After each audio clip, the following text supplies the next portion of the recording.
کبھی بھی نسلیں حلال کے بغیر تمنگر نہیں ہو سکتی. اللہ نے مرد کو گھر کا وارث بڑا بنایا ہے. اور ایک وظیفہ دوں گا میاں بیوی کی محبت کا. اللہ کے دو نام ہیں, نسلیں دلوں سے پلتی ہیں. لوگوں کی شکایت بیان کرنا آسان ہے, اپنی اصلاح کرنا مشکل ہے. جنات سے اگر بچنا چاہتے ہیں تو ایک دعا بتاتا ہوں. جنات سے اگر بچنا چاہتے ہیں, جنات سے, تو ایک دعا بتاتا ہوں. صرف 5 اللہ کے نام ہیں. یا حافظ ہو, یا حفیظ ہو, یا رقیب ہو, یا وکیل ہو, یا سلام. پھر کہوں گا, یا حافظ ہو, یا حفیظ ہو, یا رقیب ہو, یا وکیل ہو, یا سلام. اللہ پاک کے 5 نام ہیں.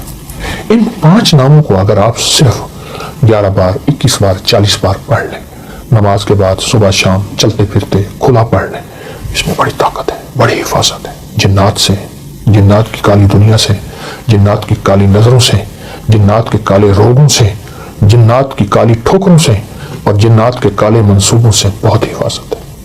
قبلہ صاحب ہمارے دیکھنے والوں یہ بھی رہنمائی کیجیے گا کہ جو لوگ یہ چاہتے ہیں کہ ان کی غربت دور ہو جائے, کیونکہ اس وقت جو ہے نا پاکستان سے بڑا مسئلہ یہ ہے کہ اس کا کچن اچھا چلے.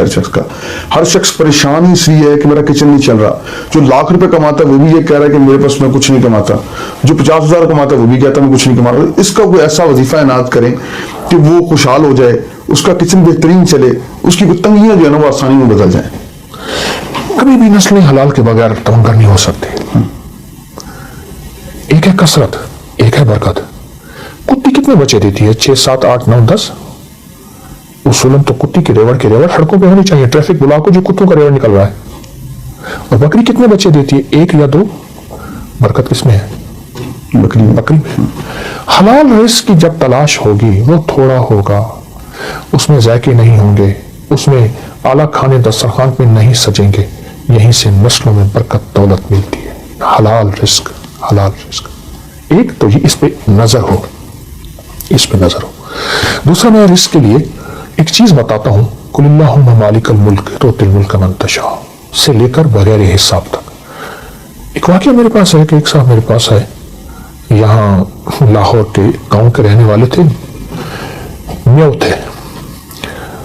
ایک آدمی, شریف آدمی, مجھ سے کہنے لگے کہ بیٹی کی شادی ہے, گھر میں غربت ہے, ایک گاؤں میں رہتا ہوں, یہاں بارڈر, یہ واگا بارڈر کے ساتھ ایک گاؤں میں رہتا ہوں, بہت پریشانی ہے. تو میں نے ان سے کہا پڑھے ہوئے ہیں؟ کہا نہیں. میری بیوی پڑھی ہوئی ہے بیٹے؟ میں کہ نہیں. مرد جب تک وظیفہ تسویح نہیں کرے گا, اکثر بیویوں کو پکڑا دیتے ہیں, بات نہیں بنے گی. اللہ نے مرد کو گھر کا وارث بڑا بنایا ہے, سربراہ بنایا ہے.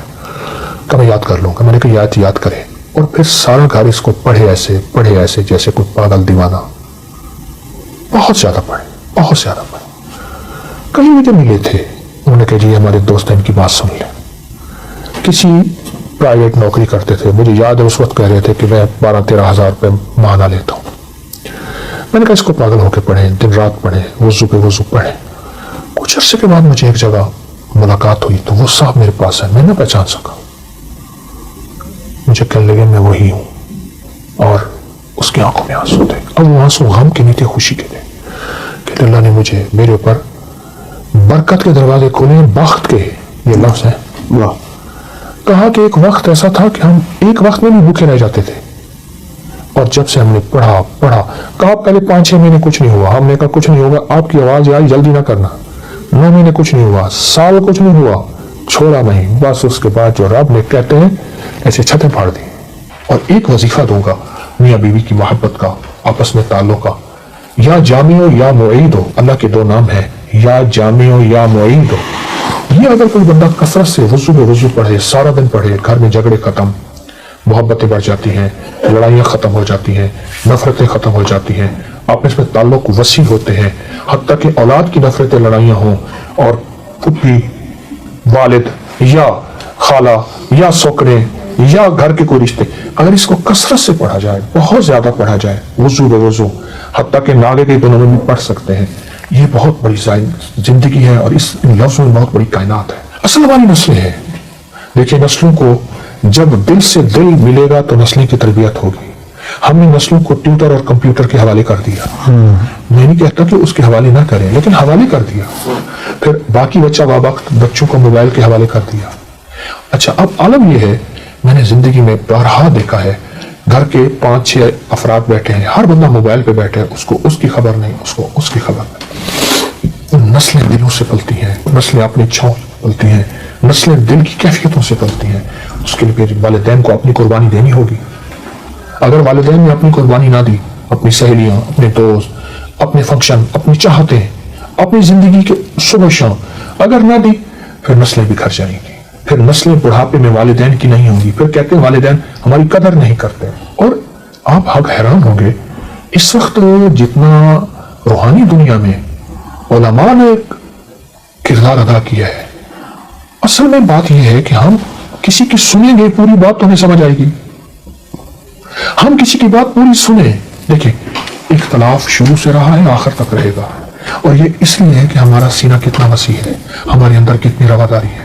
بکری میں ہر مسلک، ہر مذہب، ہر فرقہ، ہر آتا ہے، اور سارے میرے ہیں. کشکول کے سارے فقیر کے ہوتے ہیں، سارے میرے ہیں. ہمارے دل میں سب کا احترام ہو. دیکھیں، آپ اپنا نظریہ نہیں چھوڑتے، کوئی حرج نہیں، نہ چھوڑیں، لیکن احترام سب کا کریں. غائبانہ احترام اصل احترام ہوتا ہے، منہ پہ احترام اصل نہیں، وہ بھی ٹھیک ہے، لیکن غائبانہ احترام ہو، سب کا احترام کریں. ہمارا پاکستان کا معاشرہ نہیں، پوری دنیا کا جو معاشرہ ہے، اس کو سب میں لانے والے والدین ہیں، بڑے ہیں. مجھ جیسے لوگ ہیں جس کے ساتھ 4 بندے جڑے ہوئے ہیں. کیا میں ٹھیک ہوں؟ اگر میں ٹھیک ہوں تو سمجھ لیں پورا معاشرہ ٹھیک ہے. لوگوں کی شکایت بیان کرنا آسان ہے، اپنی اصلاح کرنا مشکل ہے. اور سب سے بہترین چیز اپنی اصلاح ہے کہ میں اس معاشرے کا حصہ ہوں نا. میں سارا دن اعتراض ہی کرتا رہا ہوں، بادشاہوں پہ، وردیوں پہ، لوگوں پہ اعتراض ہی کرتا رہا ہوں، تو میری زندگی خود اعتراض کا مجموعہ بن جائے گی. میں لوگوں کی صفات پہ نظر رکھوں. بس ایک لفظ کہوں گا، ایک گندی مکھی ہوتی ہے، وہ گندگی کو تلاش کرتی ہے. ایک شہد کی مکھی ہے، وہ پھولوں کو تلاش کرتی ہے. تو میں دیکھوں کہ کیا میں لوگوں کے عیب ہی تلاش کرتا ہوں، بادشاہوں کے، عوام کے، وردیوں کے؟